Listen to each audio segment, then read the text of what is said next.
Welcome back, everybody, to Hoops HD.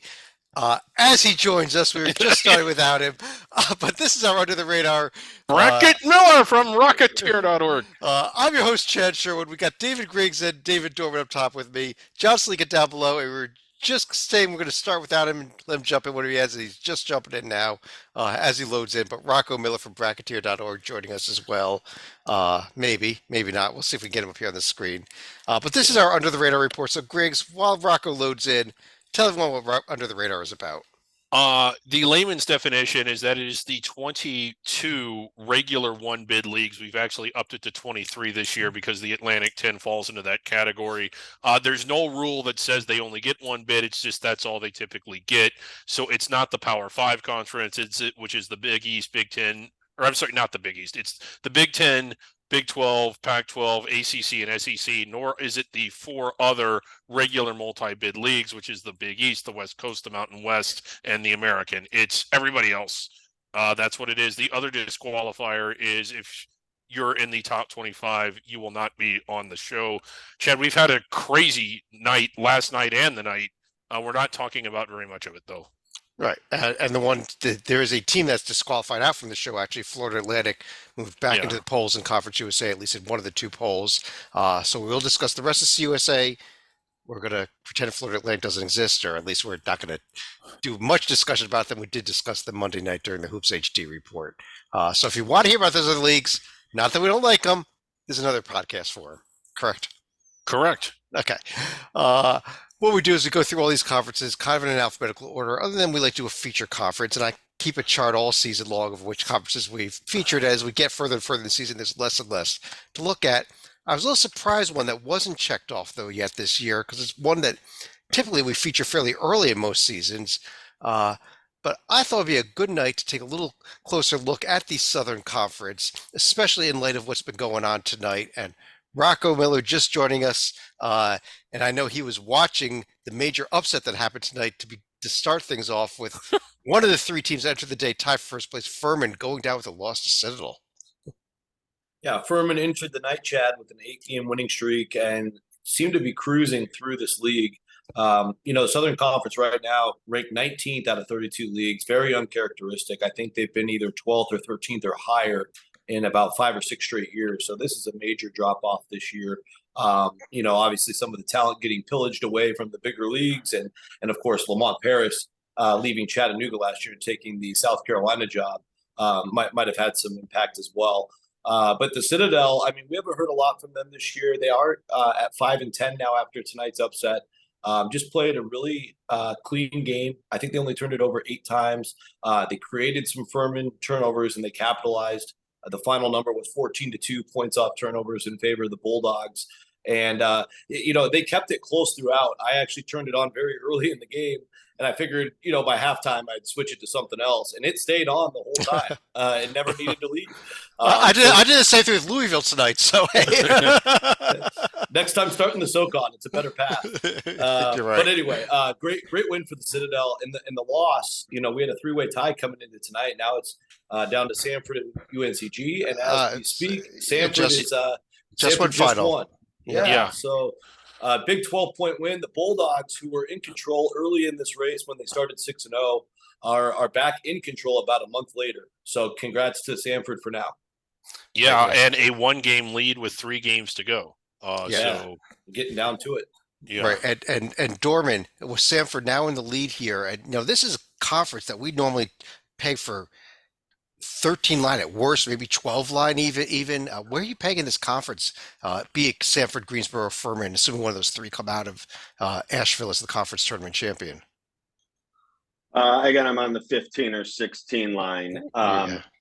But the winner of this conference is going to have some major momentum. You're going to hear me say this a lot tonight, but this is a very difficult conference tournament coming up. Yep, everyone's going to like Samford, maybe Greensboro and Furman, but believe me, everyone besides VMI is going to have their best effort and can beat anybody on any other night. It's going to be a fantastic run here. Something else to watch, and we got a lot to get to. I know we got to keep it moving, but it is possible. What we all want to see: can the Citadel, just one game back of 7th place, can we get one more Citadel VMI game? Hey, very possible. Actually, the Citadel is Yeah. striking just at that 6th seed, which would even give them the first round bye. But they've got to move up, but a few games left here to do that in. But like as you said, it should now be Sanford in sole possession. Greensboro and Furman tied for 2nd place. Sleeka, the other big advantage, though, you get that first place finish in this conference regular season. The other two teams have to go through each other in the semifinals to meet you. Yeah, so in this case, we're not going to be looking for Green Eggs and Sam in the semifinal. We're going to be looking for Green Eggs and Furman right here. Yes. See what you started, Chad? Yeah. Upcoming schedule, like I said, that game for tonight is final. Just didn't quite make it to the screen. But Greensboro's got a trip to Chattanooga and a home game against Western Carolina. Sanford's at VMI and at Chattanooga. So two of the 3 leaders going through Chattanooga this upcoming week. While Furman, it looks like they have East Tennessee State and Mercer at home, the easiest path of those teams, at least, Griggs. Yeah, I would say so. At least for this week. The next for 2 this games. week, yeah. Not that there's much left in the season here, and I got to remind you, we are getting down to the nitty-gritty of it here. Yeah. Yeah, and of course, the easy one to circle is the final day, February 25th, a week from Saturday. Sanford and Furman will meet. Right. And so, the first round, Furman beat them up pretty good. Actually, that was an overtime game. I take that back. Yeah, I was going to say that was a great game. It was a great game. Yeah. So, Yeah. again, it could come down to that last day. Greensboro just hoping they, Sanford needs to get upset probably another time besides that. Yeah, but that game at Furman, by the way, and that could be the deciding factor for the 1 seed, that game coming up to end the regular season. It'll actually be in Birmingham, Chad. Oh, you're right. Yes, it is in Birmingham. Thank you. No problem. I saw that as I was looking at it. I said it backwards. So Yeah, I almost did the same thing. let's go ahead and hit the rest of the conferences here. And Sleek, let's start things off in the America East, where we've now got a 2-game lead for this Vermont team that a lot of us gave up for dead earlier in the year, and here they are. They just keep winning. I don't think the biggest surprise is so much Vermont. I mean, they did start off a little slow in non-conference play. We saw UMass Lowell get off to, they actually had the sterling non-conference season. I think the surprise here is Binghamton, who suddenly snuck into 2nd place and has a couple wins against Albany and NJIT right here. I still don't think they're going to be able to catch Vermont at this point. Catching Vermont for the regular season, no. But as we do know, Griggs, that we are playing for home court advantage in this conference tournament. Yeah, and that's where sort of the logjam between two, Binghamton, Lowell, Bryant, UMBC all comes in. Getting to and getting to host that semifinal game is a huge advantage. Something else to kind of keep an eye on. Vermont can clinch, I believe, first place with all the tiebreakers with 1 more win, if I'm not mistaken, and if not, definitely with 2 more. The other thing, Albany needs to get up to 8th place. They can actually be eliminated if Maine beats them on Saturday. Is that correct? I don't have all the math. We will double check that. But if you look up top here, we have our tournament survival board. You may see teams start fall off that in some of these conferences that do not take the entire league into the conference tournament, such as the America East. It only takes 8 out of 9. The Dorman, the upcoming. We got an error there. Let's try that again. Upcoming schedule here in the America East should be popping up here. Vermont's at NJIT and hosting Binghamton this week. Yeah, those are the big ones. Vermont is on an incredible run here. I want to say a month ago, under the radar, Chad, you asked me what stands out, and Vermont was at the bottom of this list at like 2 and 5 or something in the conference. They've run off about 8 in a row. And like Greg said, the key is that final championship game on ESPN is on the home court of the higher seed. Vermont is all but locking this up if they can get another win or 2. And they're really, really well coached. Becker does an incredible job. They're senior laden. They got great guards. I love great guards in March. And if Vermont gets this on their home court, look out. I like Vermont. Catamounts are rolling. Yeah, 8 wins in a row. And Rocco, let me just ask you this quickly. Same question I asked in the SoCon. Vermont, a team we normally see 13-14 line is. So they're a little below that this year if they win this, aren't they? Right now, yeah, I think they're stuck in the 15 range as we speak. Again, as you go through the bracket exercise at this time of year, you're comparing them to a bunch of other 20-plus league leaders. That's not going to be the case on Selection Sunday. They'll be compared to maybe 10 to 15 league leaders and maybe 5 to 10 Cinderellas. So depending on the upsets in other brackets, Vermont could definitely get up to a 14. Or if they keep playing like this for another, 6-7 games, which they'll have left, that might be enough by itself to get them to a 14. Yeah. All right. And let me stick with you, Rocco. Jump over to the A-Sun Conference. Love Which, the A-Sun. which we saw our league leaders here have pretty good week this week. I don't think anything really changed other than Liberty with a nice win over Eastern Kentucky kind of solidified as a two-team race. Yeah, and the biggest thing that changed is our heart rate as we get ready for tomorrow night. It's a huge one. Yeah. Yeah, and I tried everything to get out there for this, but Liberty will play at Kennesaw State. Finally, I've had it circled for over a month. They've been stuck here with 2 losses apiece for about that long. Kennesaw State has had a lot of close calls, but they pulled them all out, and Liberty's been a buzzsaw in almost all their games. So besides the EKU difficulties they've had, EKU obviously a quality club as well.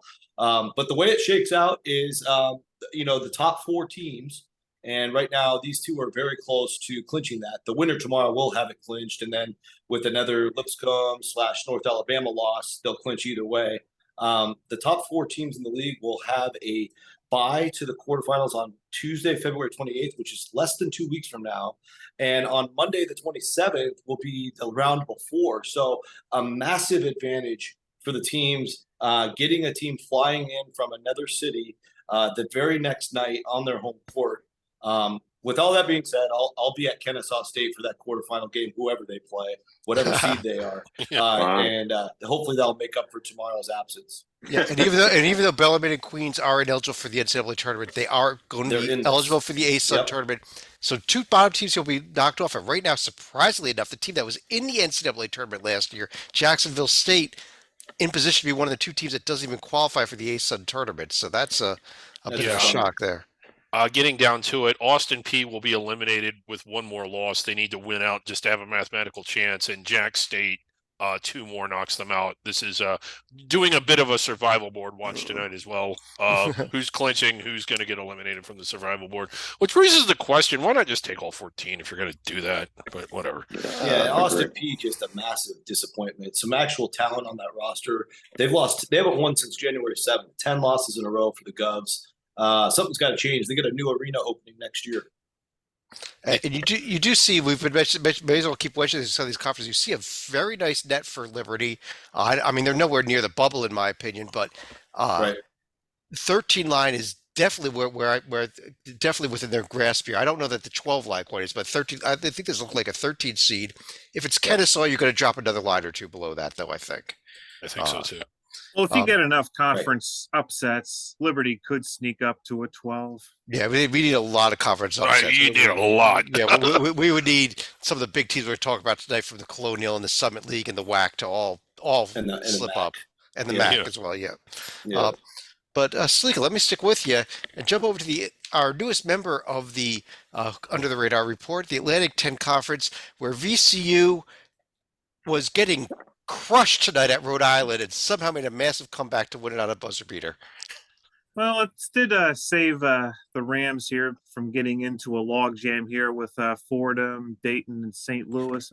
Fordham also got off to a bit of a slow start themselves and were able to catch the Bonnies right here. Yeah, I would note as we record this, it's around almost 10 p.m. Eastern. St. Louis is playing as we record this. They are up 7 late in the first half over Davidson, so trying to remain in that tie for second place. But Dorman, I mean, this could be a wild conference tournament as well when we get there. Although all 15 teams are going to this event. This is going to be wild because everyone is going to be playing for their tournament lives every single game. No one is in the at-large picture or discussion. So I shouldn't say it. VCU might, but they got a lot of work left to do. They've had some losses the last couple of weeks that really set them back. I don't think they're in the large discussion even yet. So every game is going to be absolutely awesome in the A10 because there were some teams we thought going into the season, like you're pulling up Dayton. St. Louis is another one that comes to mind. They fell flat on their faces in the non-conference. So it's setting up. They're all going to be. This is going to be a one bid conference. But there's some talent between those two teams and St. Louis that isn't on the screen. I agree with you, Chad. Incredible conference tournament. Rocco, you are the bracketeer, the bracket miller. VCU, what if they don't lose again to the conference tournament finals? I know they're not going to beat anybody of any note, but it's going to be a lot of wins. Yeah, be a lot of wins, which is helpful. Of course, doesn't hurt. But the St. Louis win could matter. I think that's borderline Q2, Q3 on their home court. Yeah. But yeah, I think, and Florida maybe gets into Q3, which they play Saturday. But in general, that'll be a great game. But yeah, I don't know if they're going to move much from where they are now. Right now, they're pretty firm 13 seed. I think if they do run the table and get all the way through the A10 tournament from now until the end without a loss, they're probably getting a 12 at that point because as the auto bid winner without a loss. Yeah, as the auto bid winner, Dayton will have good weight if they can beat them along the way. St. Louis is a little bit more weight on a neutral court than they are at VCU. So, we'll see if they can do that. I don't know that they will. I think when Dayton's on, they are clearly the best team. But we've seen bad Dayton show up multiple times throughout the year. So it's pretty unpredictable. And I will say Fordham, Griggs said it in the email earlier, I think, that the amount of momentum they have and the amount of togetherness they have is easily, I think, the best story in this league. And I think with them, remind me where the tournament is. Is it Barclays again, or is it in DC? Barclays. Barclays. Yeah, that's awesome for Fordham. It's right there. So, man, the Fordham story could just get better and better as each day goes by. Right. A big game this week is Fordham at VCU. The other game that I think I may need to circle, though, Griggs, I think you may want to pay attention to Dayton at Loyola Friday night because it's a type of game Dayton's been losing this year. Right. Loyola Loyola has been removed from the survival board, I think. No, they're not. All 15 teams go to the E10. Well, not Loyola. They're not. I would also keep an eye on Duke. Yeah. I would also keep an eye on Duquesne and St. Louis on Saturday. Yes, that could be a very good game right there. The battle to get those top four seeds. The top four will get buys into the quarterfinals. The bottom six will have to play 5 games in 5 games in 6 days. They are taking a day off in the middle of the tournament at least this year. I made this point last week, and I'll do it here. I think I count one team that with a overall strength of schedule in the top 150 or the top half of the nation. We need to work on that if you want to get back on the radar, A10. Yeah. Let's keep things rolling here. Dorman, over in the Big Sky Conference, we are now down to, with Alabama losing tonight at Tennessee, 2 teams left undefeated in conference play. We'll get to Oral Roberts a little later. Eastern Washington, they just keep winning games. Nice win at Idaho over the weekend. Battle, but they won the game.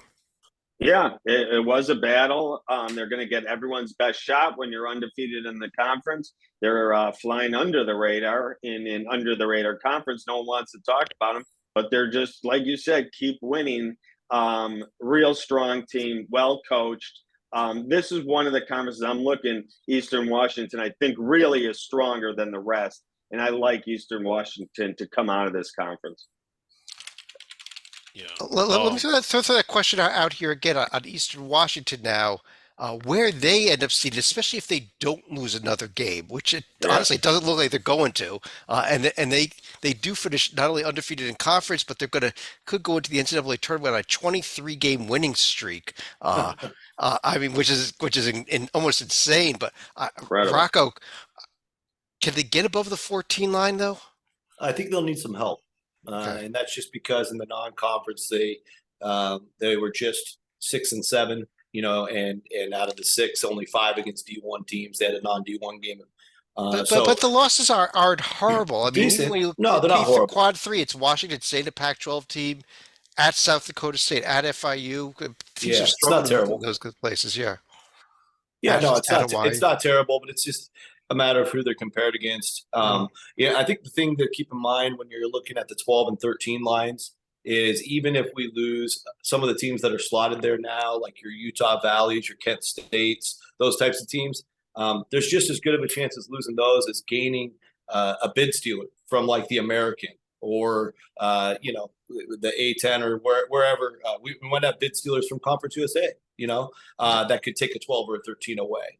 So just as many chances on, I think, the 12 or 13 to lose some of the teams projected now as to gain some along the way. Or if we get one from the Pac-12, for example, right? So It's happened before. and this looks like a year where it could happen again.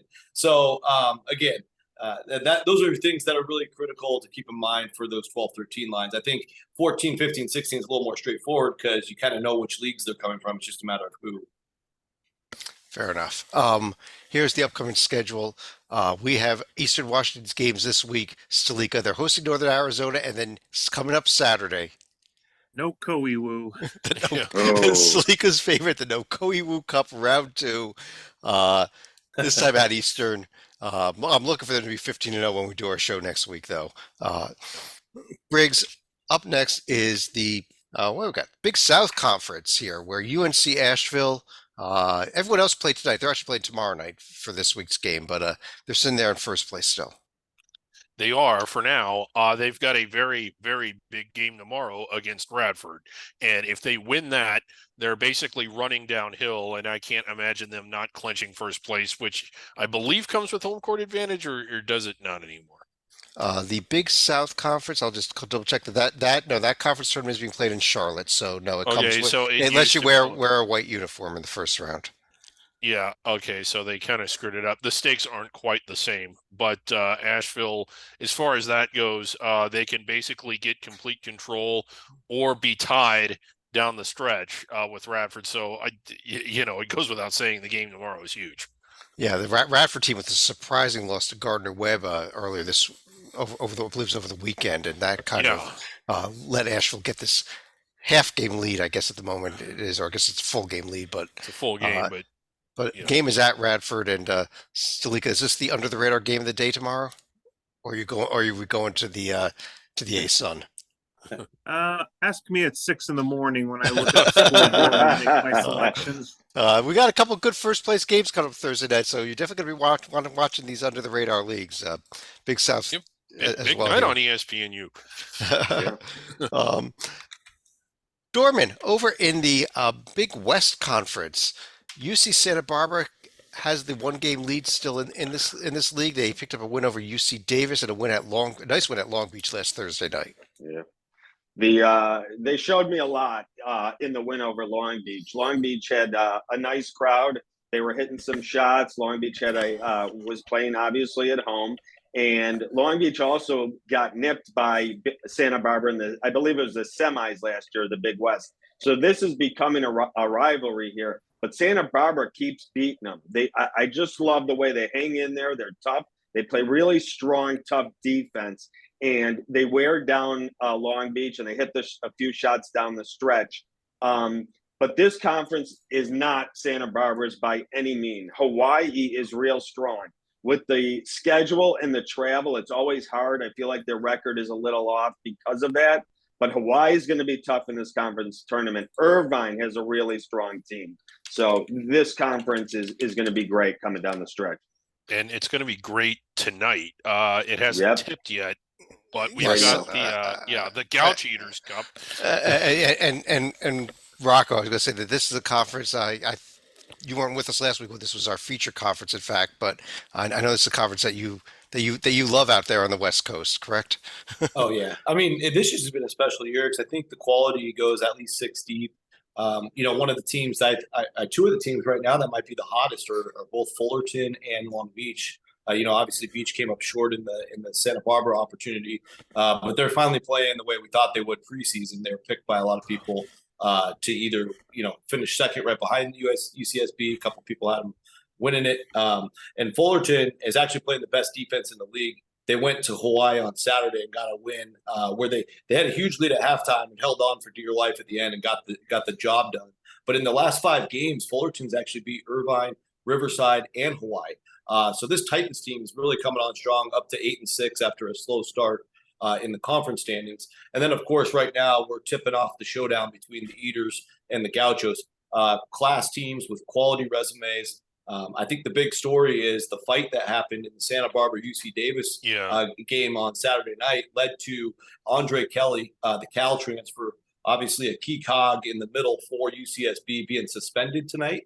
So I think even though the game's at Santa Barbara, that does give Irvine a little bit of an edge heading into this. We'll see how it plays out. But if Irvine's able to take advantage of that and get this win, we now have a tie at 11-3 between those two.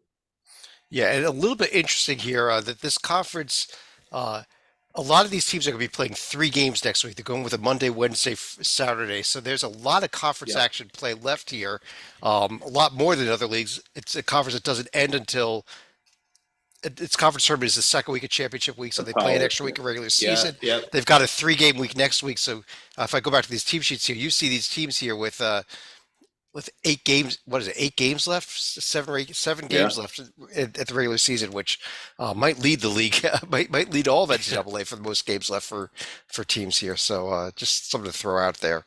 Obviously, beyond the big game tonight, Santa Barbara on Saturday is going to be hosting Northridge, and looks like they are a team that's not going to be playing. Oh no, they're there. They're hosting Fullerton on Monday night. I'm sorry, I missed that game.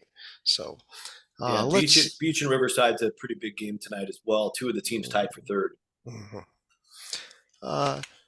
Dorman, over in the Colonial, where we have the 2-way tie for first place still between Charleston and Hofstra. They both were able to win their games this week. Hofstra is still holding the tiebreaker, though. Yep, fantastic finish going down the stretch. Who is going to flinch first? I've been waiting for Hofstra to kind of go in a funk. I thought they were playing above their heads, but every time I watch them, I get more impressed. I really like this Hofstra team. Charleston, as we know, has been the talk of a lot of this season. They were only with 1 loss, and that was in North Carolina in a game they were actually in for most of the season. The question everyone wants to know is Charleston in line for a bid if they don't win the conference tournament? And I'm going to give our experts the answer, to let them answer on that, because it is real tight now. But this is going to be another great finish down the stretch here with Hofstra and Charleston. And don't count out Wilmington. I like what Wilmington's doing lately. I think they'll be heard from. Rocco, what do you think? Is there a shot here for Charleston? Because they can't really pick up another big win unless they play Hofstra, and I assume it would mean a loss to Hofstra in the conference tournament finals, not a win over them. Right. Yeah, that's the tricky part. And then if you go to the 3rd team in line, it's Towson, who's dropped to 146 in net, which doesn't really move the needle either. That's still in the quad 3 area. UNC Wilmington sitting at 134. So what we can tell right now, I don't think either of those teams would move the needle. If you will. And I think it's unfortunate because we're talking about a Charleston team in that scenario. If they get to the final, lose to Hofstra. They're sitting there with 28 or 29 wins. I think 29 even. I think they would definitely be heavily discussed. So don't get me wrong. I said this a lot about North Texas last year. In fact, I fought hard vocally on these shows for North Texas. Nobody seemed to pay attention because they didn't even finish first 4 out, which really bugged me. But this Charleston team, the difference here is they've gotten good road wins in the league, but they didn't really do anything on the road outside of the league. And that, I think, going into all this, we kind of knew was a problem. Right. But it also doesn't help them, I would say. Also, Virginia Tech is slipping at a bad loss today. That was their best win. I actually want to just throw this out there, Griggs, then I'll go to you. Win out until the conference tournament final would be 5 more wins, including their non-D1. That would be 30 wins, which would be our NCAA record. If they're so that might be worth a Dayton shot. Sorry to interrupt. I'm looking at their strength of resume right now. It's 42nd, which is actually really good. If that's, if all these bubble teams keep losing, and they get that up to 35 or 30, I mean, I think that actually gets them even heavily. But that 335 strength of schedule then, and the 295 non-conference strength of schedule, I think that's also going to factor in. Sorry, go ahead.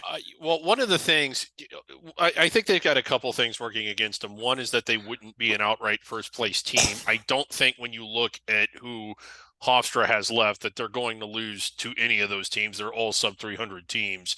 That's one strike. We have seen a team, Murray State won 28 D1 games one year and was ranked in the top 25 to end the year, had finished 5 games in front of, I want to say it was Belmont in the Ohio Valley standings, and was not selected and was not in the next group of 4. And if they did all that and didn't get looked at, I don't think 29 D1 wins against this schedule gets Charleston in either. I know Rocco is better at guessing the committee than I am, but if I'm a committee of 1, I don't take them. And if I'm trying to guess a committee, I don't think the committee would take them. And I like this Charleston team. I love Pat Kelsey as a coach and as a person.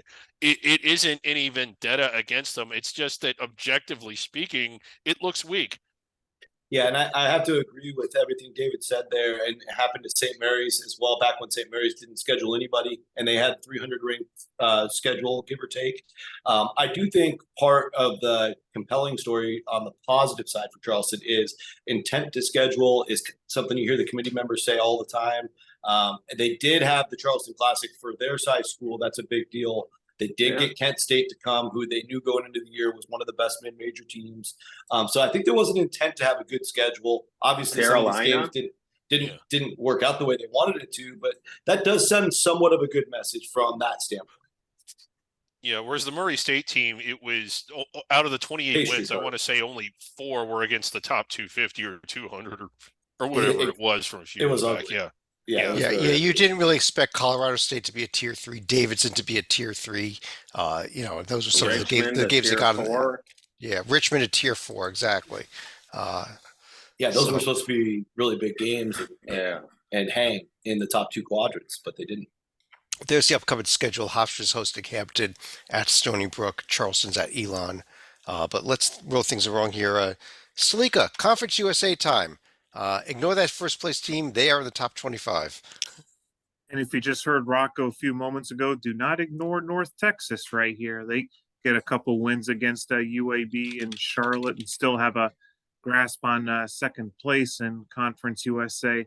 They also have a pretty gaudy record, at least as far as Division I opponents go, at 19-5. If we were using the old RPI metric, maybe we have a discussion, but in these days with an RPI of 47, probably not going to get it done. And if you look at their remaining 3 road games, Louisiana Tech, UTEP, and Charlotte, no real big names on there. But if they can win out for the regular season, make a decent run in the Conference USA tournament, they'll probably get a look or 2, but nothing more. Yeah, I agree with you. I agree on a look with that nice net. Dorman, go ahead. Sorry. One of the best games I think we might be able to see in March is round 3, North Texas, Florida Atlantic. I didn't say that team, but they stuck with them twice. They were in the game. They had shots to almost tie it or win it. I would love to see round 3 of that North Texas versus that team on the top line there. It would be an incredible game. And that's the best shot for the 2-bid CUSA is you have that game and North Texas gets the win in it. Which gets the win. And then Florida Atlantic would still get a strong seed even if they lost it. Yep. Florida Atlantic's going in on the first ballot if they win out. Yeah, assuming they I don't think even if slip up. they lose that championship game, they might still be first ballot if it's a tight game. Oh, I think they're first ballot if they win out and lose in the quarters. Win out the regular season. Win out the regular season. Oh, I got you. Yeah, let's do it. Go Owls. Yeah. North Texas does have a tough trip this week though, at Louisiana Tech, at UTEP, and as Salika mentioned, at Charlotte after that. So they've got to win these games if they even want to get that look that he mentioned. Let's keep things rolling though. Griggs, over to the Horizon League. Where how about them Penguins back in a tie again with Milwaukee? Yeah, I mean, there's nothing more awesome than Penguins winning basketball games. I mean, I didn't know how cool it was because I'd never seen it happen before, but it's happened 20 times this year. And God, what a story! Their arena is full. It's destination television whenever they play at home, just because the atmosphere is so great. But that really is a good under the radar story. They have no real history of winning at all, and here they are, a conference front runner. Milwaukee absolutely has a history, especially in the Bruce Pearl days. They went to multiple tournaments, won games in those tournaments, but it's been a long time since they've been any good at all. So kind of a fun race. you know, like they do go up against each other. I want to say tomorrow. Yeah. Y- Under the and- radar and- game of the day. Third under the radar. You got triple headers, Lika. and after that, but all three of them sort of close out against weak teams. So you got, while it's not mathematically a first place clincher, I think the winner of tomorrow's game will win the league. Now, there have been slip-ups. Milwaukee, we know, Yeah. lost to Green Bay earlier, so Yeah. there Right. have been slip-ups. So you don't want to necessarily say that with this league this season. You do have Cleveland State, Northern Kentucky right there. Cleveland State having beaten Youngstown over the past week. And the other story we've been following here in this conference is, of course, at Detroit Mercy, where Antoine Davis up to 3,482 career points as we record this, heading into their game on Friday night at Oakland. 36-67 is Pistol Pete's record. I think it's going to come real close if you include the last few regular season games, as well as at least one conference tournament game. And I've got something I want to do here. If they lose that first conference tournament game, and you look, and he's 20, 30 points behind Pistol Pete, but within game range of one more game, CBI, listen to me. Yes. I don't care if they have a losing record. You have no Yes. rule against taking a team with a losing record. You've done it before. Invite this team. Give the kid a shot. People will watch the CBI this year. They will, at least one game of it. Yeah, I mean, at They least say one invite game. them to the AC8, but we still have yet to see one of those games played. Don't come to the ACA. You're not going to get your record here. Let's see. Where are we up to now? Rocco, over in the Ivy League, this is a league that, we are, I think we've got 4 teams that are looking a little better than the others. Actually, Columbia's already been eliminated, can't make the Ivy Madness here, but it's looking like going to be, the battle for the regular season crowd is still anybody's right now, I think. Yeah, I mean, Princeton really getting shook up over the weekend with their defeat against Dartmouth. Bad loss, Big yeah. Green staying alive at 5-5 with a big game from Dame Ada LeCun, who had 25 points in that ball game, and I mean, Dartmouth led that thing almost wire to wire. I'm sorry, no, second half they blew up on a 30-10 run to start the second half, but really good win for the Big Green, who have played well at home. Princeton obviously talented. Yale's a team that just obliterates people when they get rolling, and I think that's really helped their metrics a lot.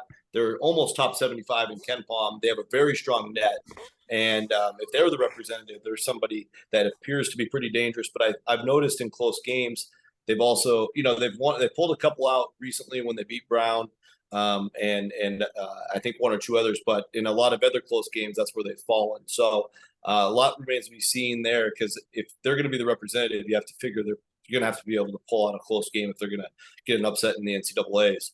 But obviously a very talented team with a great offense. And Brown's a team I still like a lot. And they're fighting hard with their backs against the wall. They've now won 3 in a row, knocked off Cornell, who used to be the hot item in the Ivy League. Not even in the top 4 anymore for Cornell. That's that's how even it is. So I just like these Brown players have stuck together for a lot of years. And I think if they can get into the Ivy 4, they're poised to kind of win it, in my opinion.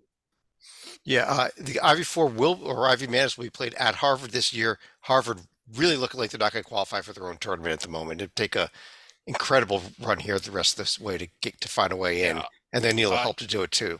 Right, and if you look there, they're 3 games back with 4 games remaining. They could be eliminated. It's possible either Friday or Saturday. Yeah, so that's crazy. Yeah. Big games that could this be a week. coaching change if that happens. Yeah. Tommy.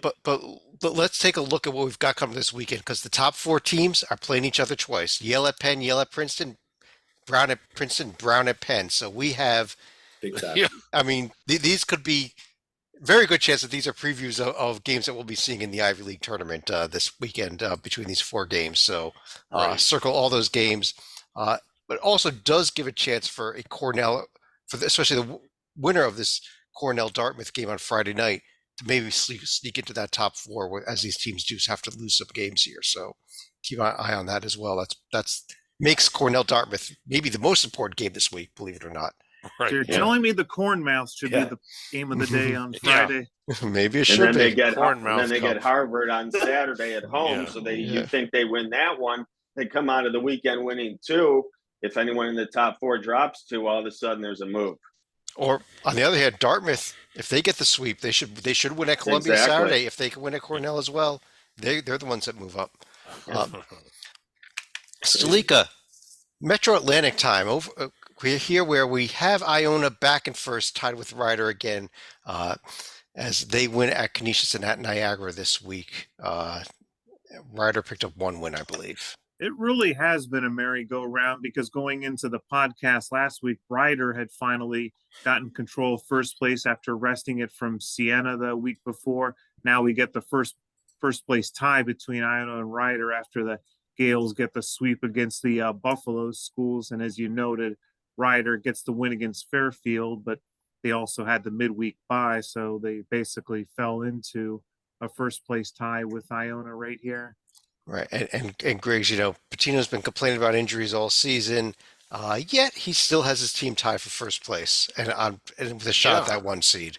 Yeah, they have it. Are they kind of starting to find themselves here? I mean, injuries can be hard to manage and deal with, but they're not as good as I think that we expected to see them coming into the year, but they're certainly, I think they're playing at a higher level now than they have at any other point in the year. Okay, I mean they've got their revenge games against both Siena and Ryder still to come this season. Still 6 games left in the conference season here for the Metro Atlantic team, so long way to go actually. But so we'll have to see how these next few weeks here play out. But the big games this week, Friday night, Manhattan at Iona. It is one of the great under the radar rivalries out there. Yeah, it is. Oh, God, I just wish that was supposed to be so great this year. Someone please get Incredible Steve how- Masiello a ticket for that game. Yeah. Manhattan's really stuck in there for what they were dealt in the preseason. The whole team fell apart with the coach getting fired right before his practice was starting. For what they put on the court, I'm pretty impressed. They've done a real nice job. I echo that. Yeah, I agree. Dorman, let me stick with you over the Mid-American Conference here, where it is now Kent State and Toledo tied for first place. Akron was a team that suffered the loss to fall game back when they lose the game at Ohio, and now Ball State's up there as well in second place, or tied for second place. This is just a bunch. I still love this Kent State team. I think they're the strongest team in the MAC. I did think they would pull away more in this conference, but they haven't. Toledo's right there, as we can see, and Ball State and Akron are a game back. Is going to be an interesting fight down the stretch because seeds are going to be really important. I still like Kent State to come out of this, but watch out for Akron. They got a lot of talent. Yeah, and Rocco, top 8 teams make this conference tournament. It looks pretty clear who the top 4 are going to be, whatever the order is going to be there.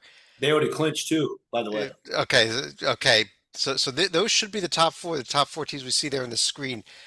If we can get these 4 teams into the semifinals, I think it's going to be a great last 2 days in Cleveland. Is there a chance that one of these other teams out here knocks one of these guys off before we get there? Well, there's 2 teams. Well, there's actually 3. Northern Illinois has really turned their season around, and the Kent State win, I think, really put them on the map. But even in their losses since, they've lost to Ohio by 6, who they're tied with. They got beat by Ball State again the other night, but they're getting unbelievable play from David Coit, who and others. But he's been the star, and Coit's a guy that was an NJCAA Division III All-American last year. And they had 3 divisions. Yeah, exactly. So it's like some of the players that Rashawn Bruno has found to complete his roster and actually compete is pretty astonishing. So there's some really good stories coming out of NIU. Ohio, of course, is coached by Jeff Bowles. You can never count out a Jeff Bowles coach team. You know they're going to be only better. They're on a 4-game win streak right now, and they beat Akron. They beat Akron last Friday. So, Ohio's probably going to be a really tough out for anybody. And then Buffalo's actually improved a little bit here in the last month. So can't fully count out the Bulls. Yeah. So, but by that token, Central Michigan's going to win this conference tournament. So, Hey, they'll beat And, Toledo. I bet that. Jeff Bull's a Tim Miles disciple. So, and again, The tree grows potential larger. eliminations this week with Western Michigan and Miami, Ohio being And 3 games back of first place with 5 games to go. So, and two big games, huge 2 games for the under the radar game of the day coming up Tuesday. Sleeka, Kent State at Ball State, Akron at Toledo. These 4 teams going head to head on Yeah. the same evening. So it's a big night in the MAC coming up next week on Tuesday. And Chad, yeah. I will be providing coverage at the Akron Toledo game next week. I thought you were going to be at both of them. No, I Yeah. can't make it to I can't get to Yeah. Muncie on time. I'm sorry. And the other 3, the game at Ohio, the game at Buffalo, Yeah, the yeah. game at Eastern No, Miami. We're not doing those. yeah. Focusing on the Zips and Rockets. Zips and Rockets. All right. And don't forget Paco's hot dogs if you're going to Toledo. I appreciate that. It'd be my first time ever. Yeah. Rocco, a week ago we were all aboard the Maryland Eastern Shore bandwagon, and a close loss against Norfolk State at home, and then a bad blowout loss. It was not nearly as close as that 78-69 final on Monday night against Howard. But now, are we on the Howard bandwagon? It's been forever since they've been in the big dance. That's a good point. Yeah, the Eastern Shore thing, it's most of the MEAC. They took a 2-week break from league play, and I'm just like, gosh, that's going to kill a team like Eastern Shore, who was rolling at 7 straight wins. And sure enough, they come out of the break, and they actually fought with Norfolk neck and neck, and then ended up losing at the end. And then Howard was just too much for them on their home court. Howard's been getting some really good crowds. Speaking of teams, getting good crowds. Best team in DC. That's Yeah. right. Team in baby. DC. eight wins in a row now, Chad. And rolling. According to KenPom, they're the 5th longest winning streak in the country. Now they've got 4 straight road games. So much for that crowd. But they're going to play some teams they should be able to manage: Coppin State and Morgan State on the near term. A big one at NC Central a week from now, and then the finale will be their last home game against Norfolk, where hopefully the place is just packed, because that could be for the title. That would be awesome. Yeah, Yeah, that's If the the game. I think storyline lines up like that. that's the game. I think we're going to be circled the rest of the way here in the MEAC. But Dorman, over in the Missouri Valley Conference, where we can't get rid of this logjam. I think it was 8 teams. It's down to 5, but it's still 5 teams that are neck and neck and neck and neck. Incredible. This is my favorite under the radar conference. I just love it year in and year out. Coming into the season, not only I, but a lot of people were high on this conference and talking at large bids. In the early season, when they're out of conference games, they really had some schedule opportunities and tournaments, and they really lost basically all of them to get anything going. So the conference numbers and metrics were down. It's a 1-bid conference this year, but there are some really talented teams, starting with the 2 up you pulled up there, Bradley and Drake. Southern Illinois and Belmont also now is playing some really good basketball. You have some desperate teams. I know I said it before, really talented, well-coached. St. Louis is going to be a fantastic tournament with the Missouri Valley coming to town. Yeah, and Sleeka, only the 4 of these 5 teams here can even get first round bye. Somebody's got to play a 5-12 game against Evansville or UIC. I would also note real quick here that as we record this, Drake up 10 in the second half at Northern Iowa, so looking to remain tied with Bradley. Yeah, that, and at the risk of looking ahead, look at the finale for the regular season. Drake going to Bradley could very well decide who gets the top seed in the Valley. Yeah, that just got flexed to ESPN2 as well, so that's great for the league. Yeah. Yeah. Oh, good. Yep. I'm still a firm believer that Drake, when they play up to their ceiling, can be really, really good. But the problem is they don't always do it, but they've been doing it more consistently, and they've shown signs of the team that I think at least I and Rocco too were expecting to see back in October. Like, this is a very good Drake team. It wouldn't shock me at all to see them playing in the round of 32. Oh yeah, absolutely. Yeah, Rocco, go ahead. So Rocco, if Drake does get there, what do you see their seed being? Yeah, I feel very confident that they're at 12 right now, just compared to the other league leaders. I really like their resume compared to most. They're not quite there for NCAA bubble, above the bubble resume wise, but they have a good resume. Mississippi State's been playing better until tonight, but they're a top 40 team coming into today. That's an excellent win on a neutral court. Best win anybody in the Valley has. And then they have a 25-point blowout, which helps their numbers against Bradley in the first matchup. So that's really helped them. But you got the road win at Belmont by 18. I mean, that's helping their numbers a lot. And then a 7-3 quad 3 record. Again, it's not like NCAA Dayton caliber yet, but it's probably very much safely into the NIT. And I think, and so and the way they've been playing just lately, they're really coming together strong. And finally, like, they've had a lot of injuries throughout the campaign.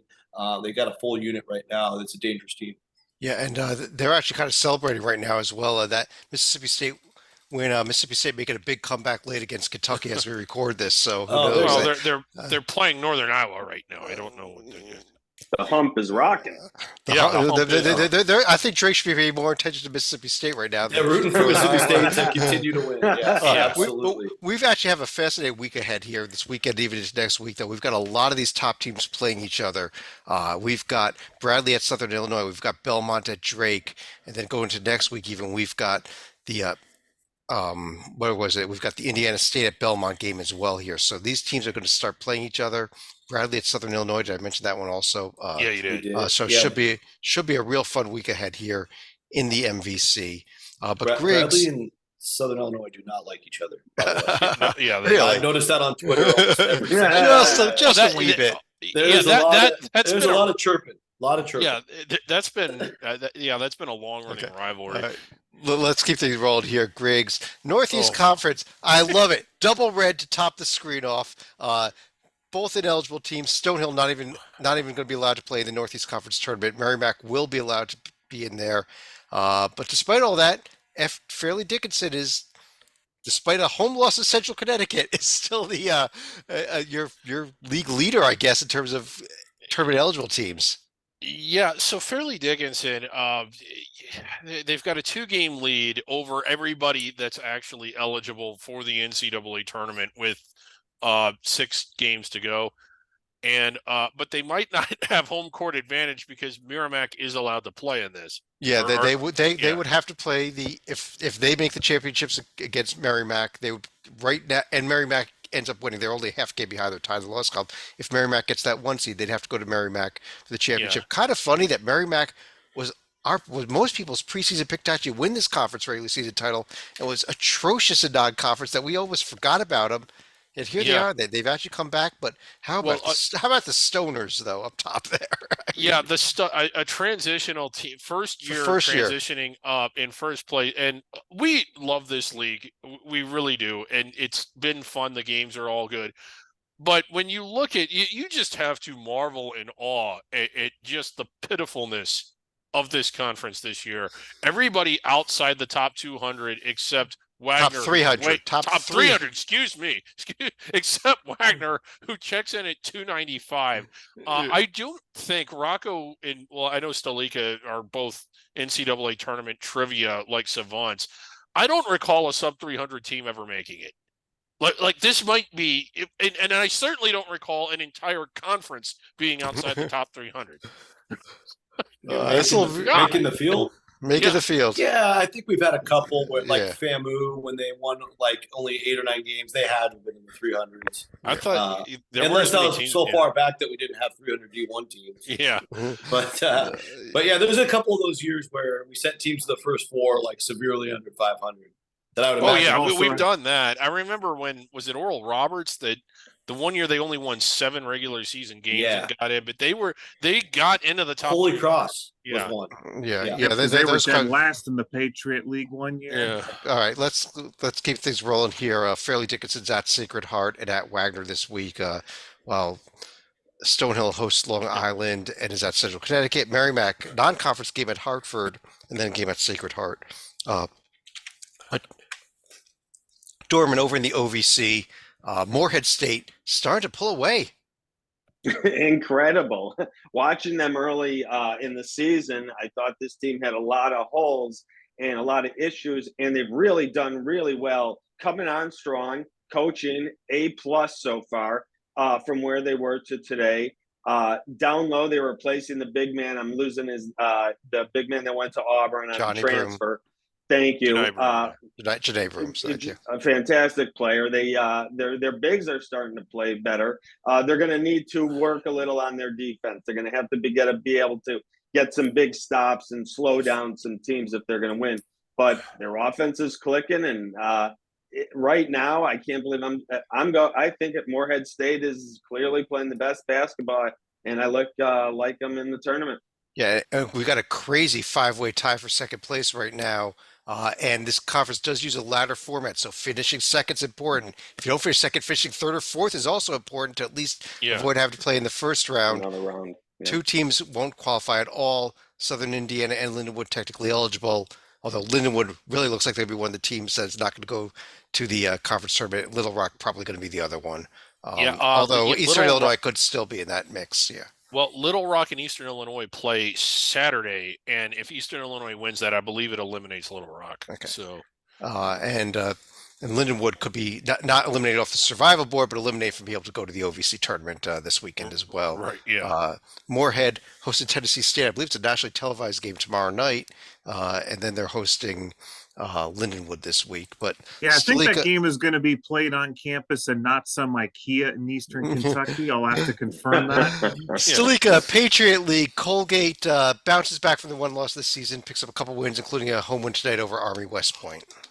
Well, yeah, the win against West Point was, I think, their second one against the Black Knights right here. Gives them a little bit of a further distance right here. I think Colgate has already clinched at least an NIT bid here because they're 5 games in front of everybody else. Yeah, they've clinched it. They've clinched an outright first place finish. Right. So. And Rocco, championship game. How about the seed for this Colgate team? Only 1 conference loss. They've only lost once in 2023. Yeah, I mean they've been phenomenal. I think they're right on that 14-15 borderline. I have them just below Eastern and Kennesaw State right now. We'll see if even if Kennesaw loses to Liberty, Liberty's obviously way above them. So if they keep winning, I think it would work out for them to find a way onto that 14 line where they were. When they had that awesome lead against Arkansas at halftime in the tournament that was in the bubble. They also landed on the 14 recently in another year. So familiar territory for the Raiders. All right. Well, at this point, the last few regular season games are not playing for much more other than to move their seat up in the NCAA tournament. Yeah. They've already clinched outright. They've already clinched at least an NIT bid, home court for the whole Patriot League tournament. But they got 2 games this week, Holy Cross and Lafayette. Yeah, I think another thing to keep in mind as we go into the carousel season is Matt Langel's name has been attached to a lot of big jobs. So if Colgate continues to steamroll, I think the more likely that actually happens for him. Well deserved. Yes. Rocco, let me stick with you in the Southland Conference where the league leaders have been bouncing back and forth like crazy between these top 4, maybe even top 5 teams to include Commerce. But this week, at least, it's Northwestern State and Corpus Christi leading the way. It is a revolving door. I think Northwestern State has really shown up as the team with the most talent, and we've talked about them several times this year. And they're finally starting to get to a consistent level of play. It just seems like, when they play a team, they obviously beat TCU without Mike Miles in the beginning of the year, but they also beat Illinois State on the road. They beat an amazing Southern Miss team. So they've got some excellent wins. That's probably the only team that can get above the 16 because of that. But we'll see how many more Southland blows they take. And then they started the Southland season 0-2, 10-1 since then. So I do think the Demons have the talent. The coach I like the most in this league is Corpus Christi's Steve Lutz, who of course comes from the Matt Painter tree. Only been in this league a couple of years. He's already won it last year in the tournament. And I like Steve Lutz's ability to adjust on the fly and in the game. I think that gives the Islanders a pretty good edge in the tournament format. We'll see what, Corey Gibson's a brand new head coach from Missouri State, coaching Northwestern State. This will be his first go around in a Southland tournament. So, maybe the vet here wins out. So that I'm looking at those 2 schools mainly because I do think it's best coach versus best talent. But also, Sila's been very feisty all year, so you can't count out Sila. Right, right. And this tournament does use the ladder format, so the top two seeds will get buys to the semifinals. Only 8 teams make it. Conference are being played in Lake Charles on McNeese State's home court this year. McNeese in a tough battle to even make the top 8, as Commerce is eligible to play in this conference tournament. So they may not even be able to play in their host tournament. Right. Yeah. Good story at McNeese. They built a brand new arena, got wiped out by one of the storms, one of the hurricanes. Rebuilt it again, and now they're hosting the tournament. It's a beautiful facility. I hope it's a marvelous event for them. Yeah, this week's key games to watch: Northwestern State hosting Sela, Corpus Christi at Nichols. Those are some of the top teams playing each other, and I believe that they're going to just reverse their. No, wait. Let's see. Corpus Christi is at McNeese then on Saturday. Sela is at Texas A&M Commerce. So those are your games. But right. Griggs, let's jump over to the Southwestern Athletic Conference. But before we get to the standings, there was a heck of a story during the Mississippi Valley State game win over. I guess was it Monday's game, or I think it was Monday's game. They win over Alabama State.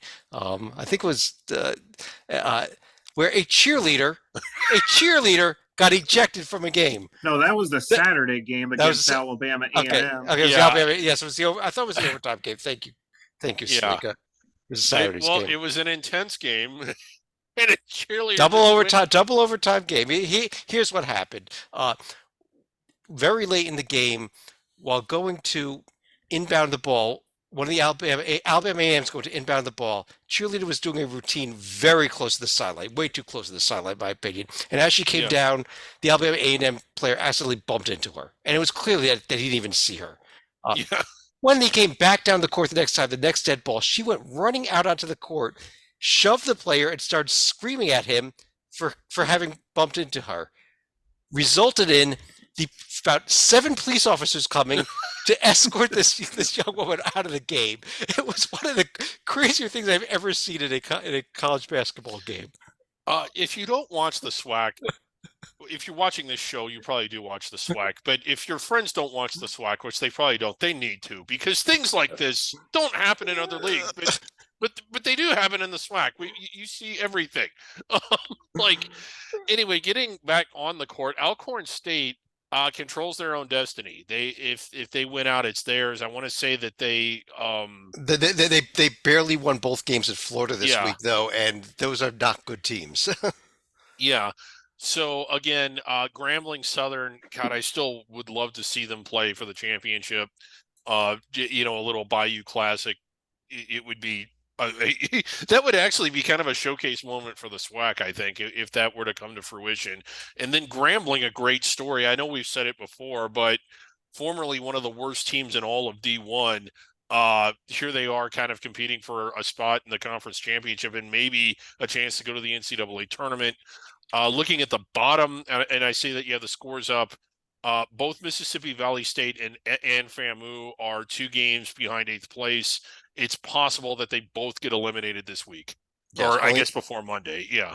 Only 8 teams do qualify. The feature game here, though, is I guess the game on Saturday here, Stalika. Grambling Southern game is being played in Salt Lake City. Rocco will be there. Yeah, Rocco will be there. Why is it in Salt Lake City? It's a feature game. It's the rivalry. It is going to be on ESPN, NBA TV, TNT. I think every single channel is going to have this game on as well. This is the NBA HBCU Classic game for the year. So because it's part of NBA All-Star. It's part of the NBA All-Star Game weekend, which is, I guess, is in Salt Lake City. So does this mean this is an honorary Beehive game? It might be part of the Beehive Conference. Game of the week. Beehive Game of the Week, our newest feature. That's a huge game. It's a huge game for the conference standings. This does count as a conference game too, by the way. It is a conference game. It's not like we saw the MEAC earlier where it counted as a non-conference game. It does count with the stakes here in the rivalry, you kind of wish it was on one of the campuses, but that's kind of cool playing in an NBA arena. Yeah, and it's Grambling that's given up the home game because they've already played at Southern. Yes. Yeah. That is the feature game this week. Dorman, over in the Summit League, here's our other team that's undefeated in conference play. It's Oral Roberts, 23-4 overall, 14-0 in conference. fantastic basketball team. If you haven't gotten a chance to see them play, make sure you find a way, because this might be a team that sees the second weekend of March. They have basically everything. They have bigs, they have guards. Their coach, Paul Mills, I believe it is, has done a fantastic job. He always has. He's been there a while now, I believe. This team is going to be heard from before, and there's going to be some power conference teams that aren't happy to see them in their bracket.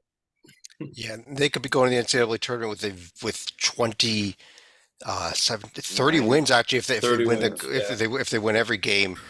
Yet if they only have 29 wins and when that loss does come in the conference tournament, I think they're going to be enjoying the NIT. They only played 4 games above quad 4 this season. That's just 4 wins above quad 4 this season, and 3 of them were quad 3 wins. It's just it's too bad they didn't play New Mexico this week and set it back. Yeah, they probably would have beat them by 20. They were in the game at St. Mary's too. I was there. It was they were down big early, but they rallied back and they scared them. They would cut it to 3 at the end. It was crazy. Yeah, they'll be hosting the 2 North Dakota schools this weekend, this week, Thursday and Saturday, North Dakota and North Dakota State, as they continue to roll through this league here. Stalika, over in the Sun Belt Conference, we've got Southern Miss now with a 2-game lead following their nice win over Louisiana and then over Louisiana Monroe to follow that up.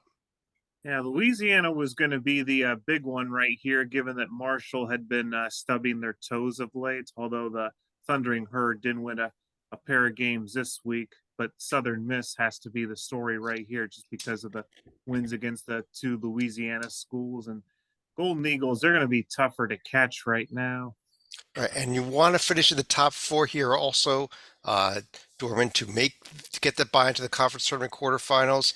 Louisiana, I get they lose to Southern Miss, but then they lose the game to Troy to follow up that, and may not be quite there yet. They may need to have a few more wins to get that top 4. Yes, they might. Old Dominion and Troy are coming on, and they're right behind them. James Madison playing better as of yet too. So I agree with you, Chad. Louisiana's got to turn it around if they want to hold one of the top 4 seeds, which is real important in this tournament. There are a lot of games coming up here because I guess they got a Thursday, Saturday, Wednesday, but I guess we'll circle the Southern Miss games. They're at South Alabama. They'll then be hosting Georgia Southern and then at Old Dominion. That might be a real interesting game, Griggs, next Wednesday at Old Dominion. It could be. Game. Yeah, well, in Old Dominion coming on a little bit strong here. I know you already said this. Southern Miss with 2 more wins, I think, can clinch at least a share of first. So right. There we go. Okay. Let's see 13th here. at the start of the year, by the way. Yeah. Finally, the WAC, which has a big change in the standings here because we have credited all the conference forfeits for the New Mexico State games. Rocco, you weren't with us Monday night when we discussed the New Mexico State situation. I know. Just going to give you a second here. Do you have any thoughts on this absolutely awful thing here with the program being shut down for the rest of the season? Yeah, I mean, it's obviously been just a horrible experience less than a year in, and now it's over. Greg Heyer officially fired as of about less than 24 hours ago, I think. So I think, it's all hindsight at this point, but the AD hiring him was a big gamble that blew up in his face. And he comes from the Chris Jans tree, but questionable background just in, I think he was an assistant for both Greg Marshall and Will Wade. Was able to get around that by leaving and go to JUCO, but a lot of the players he brought in were JUCO guys, questionable backgrounds across the board, and obviously it blew up. So unfortunate circumstance. I got to meet him right when he got hired. I didn't get to know him that well, but I was hoping everything would work out for everybody's sake. But this is a disaster, and now the AD's got to make a really important decision on the next coach because New Mexico State goes to Conference USA next year, different can of worms and the teams they'll be facing. And then also, in general, they're a proud program used to winning at a high level. So does he take another gamble or does he play it a little bit safer and go with a veteran guy to kind of calm Storm down a little bit. That'll be a very interesting decision who they go with next. As far as in this case, the president and the board are going to have a big say. Big say, yes. Yeah, Agreed. it might not be up to the AD at all. Well, let's yeah, move. and that is the thing. The chancellor's been making official statements, actually. Yeah, and let's move on to the court here. Dorman, Utah Valley, now a couple game lead in this conference in the standings, and that's not the standings for conference tournament play, which I'll get to in a second, but the actual overall standings, and really looking good. 4 straight wins now, heading to a game at Seattle coming up in a couple days here. Yeah, they've really separated themselves from the pack. From what I've seen from them, they're clearly the best team and playing really well at the right time. I would be surprised if Utah Valley didn't represent the WAC in the tournament. Yeah, Although Sam Houston, Houston State, I've been waiting for them to come on and make a push. It's been getting better. And in a 1-game scenario, obviously they can beat Utah Valley.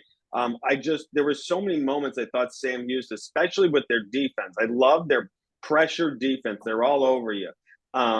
Would make this team better. It just hasn't panned out yet in overall, I guess, wins in the conference, but they could give Utah Valley a heck of a championship game. yeah, but they struggled a little bit even tonight with Texas Arlington, Yeah. last place team. Now, this is, even though these are technically the conference standings, this is heading into the day yesterday, so it doesn't factor in today's games.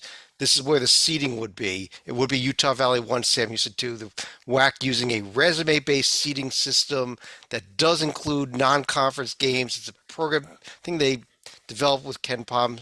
Some of the changes here. the See, WAC Arlington actually points. 12th place. Yeah, The WAC points. you got to earn WAC points is what you got to do, and Yeah, that's what I'm everyone's kind of trying for. disappointed. Like I was kind of hoping they would use Ohio Valley points or SWAC points, but no, WAC points is what they went with. There's the WAC points. I guess the good news about New Mexico State's season being over already is it makes it so the other 12 can all go to Vegas now, because Yeah. originally the format was the last place team wouldn't go. So now that's already taken care of. Texas Arlington just fired their coach a week ago, also though, yeah, so Greg Young, they're yeah. not playing for much, honestly. There, so And that's just a bizarre thing with them firing Scott Cross to get Greg Young and then firing him after 2.5 years. It's just a bizarre set of circumstances coming out of Arlington, even though the team continues to fight hard. They fired him after a win, and they also beat San Francisco this year. It's not like they're not making strides. So it's just a really confusing situation out there. here's the upcoming games. The Utah Valley games are the ones to circle, obviously, and they are at Seattle, as we mentioned, coming up this weekend. That Grand Canyon Mexico State game obviously is off. Some of those Mexico State games still showing up there. Those games are gone. Quick check. Ooh, okay. Quick check with our independents here. Griggs, Chicago State with a huge win over Sleeka Xavier team on Saturday. Yeah, Xavier just really struggling in Chicago this year, losing to earlier to DePaul and now Chicago State. And here's the schedule for them this week. Chicago State hosting Calumet, while Hartford is hosting Merrimack, and then Sunday Hartford's at Chicago State. Last game of the regular season, last game in Division I for Hartford coming up Sunday. So a little emotional thing there. Dorman, we gotta send you to that game. It's in your backyard. Yeah, way will to be there, crash yes. everything into a mountain for I your will be own. there. Yeah. Oh, you will be there. There we go. Dorman yeah. will be No there. problem. All right. We've got our Front Range Conference. Colorado's still leading the way. Yeah, and if they finish first, Chad, they can get an automatic bid to the NCAA tournament if they win the Pac-12 tournament. So keep that in mind. We got some more Front Range action this week. Air Force is at Wyoming Friday night, so Yeah. don't pass up on that one. What do we got? We got Front Range ranking all kinds of havoc on New Mexico this week. the Back Range. It's an Arizona Grand Canyon tie now in the Back Range Yeah. Conference. Yet another conference where New Mexico State has been disqualified. Yep, they're out of that one too. Let's see what else we got. We've got the Beehive Conference.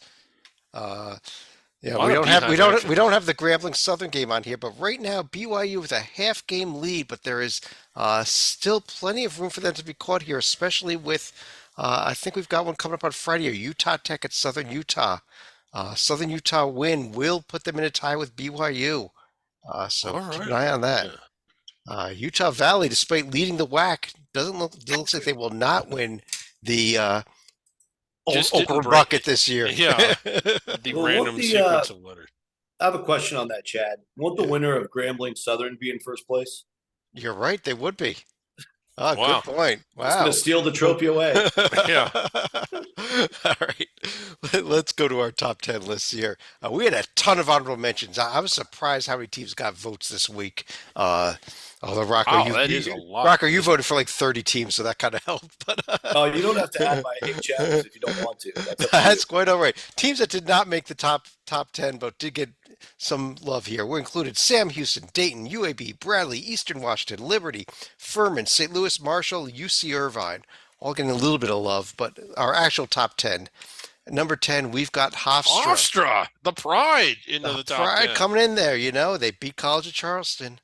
Yeah. At number 9, we got Utah Valley. We just discussed them in the WAC. Yeah, they're good. At number 8, VCU, leading the way in the A10 right now. Rocco doesn't even think they're one of the top 25 teams in the nation, but that's we had a little fun on Twitter with that. Yeah, they hit a buzzer beater tonight to win. They Yeah. would have Yeah, easily been out of the top 10. Yeah, it was one of the top teams in the state of Rhode Island behind Providence. UC Santa Barbara, we love. We Brown. talked about them in the Big West there. It's number 7. Number 6, we got that North Texas team. Number 5, Drake leading the way in the number Missouri 5. Valley. Yeah. 2-way tie for 3rd between Kent State leading the MAC and Southern Miss moving up the poll. Yeah. At number 2, we've got College of Charleston sitting there. Number 2 overall in the top 10. They were in the top 25, not even under the radar. Now number 2. Number 1 Yeah. team under the radar, though, for February 15th.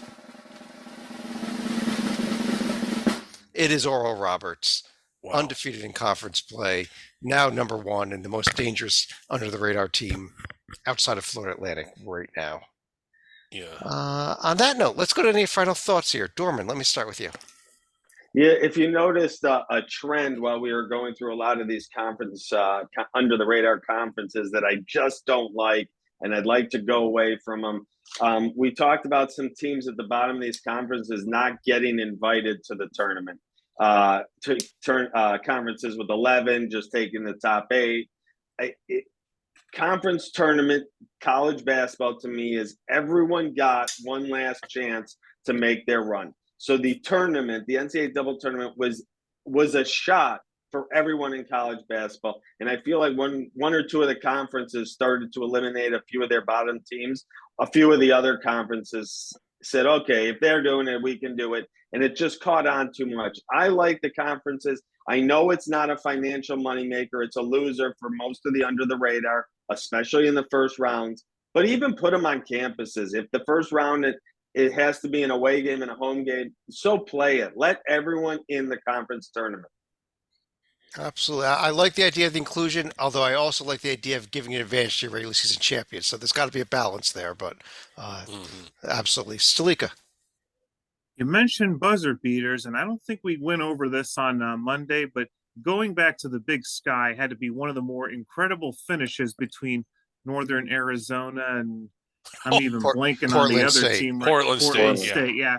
Northern Arizona hit what appeared to be a game winner initially, but they go to replay and they've put 0.4 of a second back on. And what does Portland State do? They throw the ball the length of the court, make a great catch, hit a fadeaway, and completely stun the Northern Arizona faithful. So definitely one shining moment for the Vikings this year. Yeah, that is the highlight. That was maybe the best buzzer beating finish of the entire season. Because you thought you got 2. You got 2. You had 2. Rocco. Final thought is I'll start with Southern Miss. 9 straight wins. We talked about them just a little bit ago when we talked about the Sun Belt. The game against Louisiana was the 5th largest crowd in the history of the school, which has been around forever. And it's a community in Hattiesburg, Mississippi that is used to very strong college baseball, occasional really good college football. And it's been a while, probably since Donnie Tyndall, since they've been good at basketball. But here they are. They built a really strong roster led by 3 transfers. Austin Crowley being probably the most talented coming over from Ole Miss. And I think the thing, I've talked to some Sun Belt coaches about this, is they play extremely emotional. But when you look at their metrics, they're very balanced. And I think that's good because in all types of matchups they may get, if they can get out of the Sun Belt and into the NCAAs, I think they can match up with all different types of teams that they could potentially face. And I just think they're a team, when you have an emotional team, I think those are the types of teams that have a really good chance to advance in the NCAAs because they won't be phased by, the bigger school on the other side. We saw that with St. Peter's. A big part of St. Peter's story last year was their mentality and their attitude. I'm looking for that type of team this year. I think you can find it in Southern Miss and maybe down there in Texas with Sam Houston as well. Another tough as nails team that plays excellent defense, as David correctly pointed out, and they also shoot the three at a top 5 clip in the country. So watch out for Southern Miss and Sam Houston. Not only has great stories this year, but if they can get to the dance, very strong attitudes and tough-minded clubs. And All Drake right. too. All right, Greg, do you want to finish the show off? Yeah. So as you know, Oh. yesterday, what was? Sir, Northwestern just hit a shot with 2 seconds to go, Indiana, and they beat Indiana. There we Taking go. out Purdue and Indiana in the last 3 days. All right, were we just blowing went, them out. we just went over the radar, but let's Yeah. Greg, That's do you wanna finish that's the so show far up there we can't see it. off? Sorry, Oh, man. Griggs. It's all Okay. you. Well, as you know, yesterday was Valentine's Day, and I decided to. I was kind of bored, and I do what I like to do on Valentine's Day is something kind of special. I like to share what I call puppet love. It's a hybrid between college basketball and just puppet love with me, and it's just one of those things. And the way I decide to spread this is that I go to the local restaurants and I walk up to tables and I say, "Who the hell is he?" Just random strangers. And Jeez. What does this have to do with basketball? Come on. well, I'm getting to that. So I was once again, Chad. I've been kicked out of several sit-down restaurants in my community. Some people sued, and one guy got particularly upset. And I just started explaining puppet love to him, and I was like, "Well, you can watch if you want to, but you're going to have to pay." Because the guy was like a Rutgers fan. He had like a Rutgers shirt on. That's enough. Come on, What? come on. Well, I was just. I mean, I'm just trying to tell you how I spent Valentine's. Where's the buzzer? How do we get? That's it. You know what? I have no idea what's going on. I'm gonna make things a lot easier here. Griggs, you're out of here. Well, wait, I haven't finished my thought. It's Okay, the go ahead. final Go ahead. Finish your thoughts. Come on, Trick. Go ahead. Okay, well, when you look at this, and I just thought that this was a way that we could charge some income for Hoops HD is selling Puppet Love on Okay, the website. goodbye. Griggs is off. In fact, Griggs, don't even bother coming back tomorrow night for Bracket Rundown. You're out of here. On behalf of David Dorman, Rockamill from Bracketary.org, John Salika, I'm Chad Sherwood. Nobody else on this show tonight. Thanks for joining us. Talk to you again real soon.